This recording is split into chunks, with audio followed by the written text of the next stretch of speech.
ہمارے معاشرے میں ایک بات بہت زیادہ جو ہے وہ موجود ہے، اور وہ یہ ہے کہ ماں باپ جو ہیں وہ اپنی جو دبی ہوئی خواہشات ہیں وہ اپنی اولاد کے سے پورا کرنا چاہتے ہیں۔ مثال کے طور پہ کہ اپنے بچوں کو جو ہے وہ یہ کہتے ہیں کہ بھئی آپ نے یہی پڑھنا ہے، یا جیسے میڈیکل پڑھنا ہے، انجینئرنگ پڑھنا ہے۔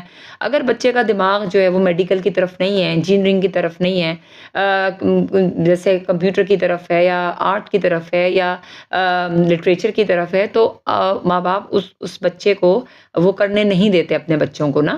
وہ کہتے ہیں کہ نہیں، یہ تمہارے لیے یہ چیز صحیح نہیں ہے، ہم جو کہہ رہے ہیں وہ کریں۔ دیکھیں، ماں باپ کا بے شک بہت زیادہ احسان ہوتا ہے اولاد کے اوپر، کہ ان کی تعلیم، تربیت، ان کی ضروریات زندگی سب ماں باپ ہی پوری کرتے ہیں، لیکن اس کا مطلب یہ تو نہیں ہوتا کہ آپ بچوں کی خواہش کو نہ پوچھیں، بچوں کی خواہشوں کو رد کر دیں۔ آپ بچوں سے بھی پوچھیں کہ وہ کیا بننا چاہتے ہیں، وہ کیا پڑھنا چاہتے ہیں، وہ کس فیلڈ میں جانا چاہتے ہیں۔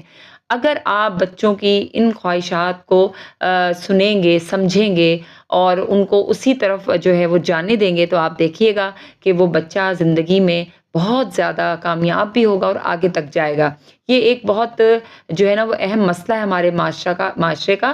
یہ کوئی چھوٹی بات نہیں ہے جس کو ہم اگنور کر دیں، کیونکہ بچہ جو ہے وہ جس طرف جانا چاہتا ہے، آپ اس کو اسی طرف گائیڈ کیجئے، اس کی حوصلہ افزائی کیجئے، اس کی ہمت بندھائیے اور اس کا ساتھ دیجئے۔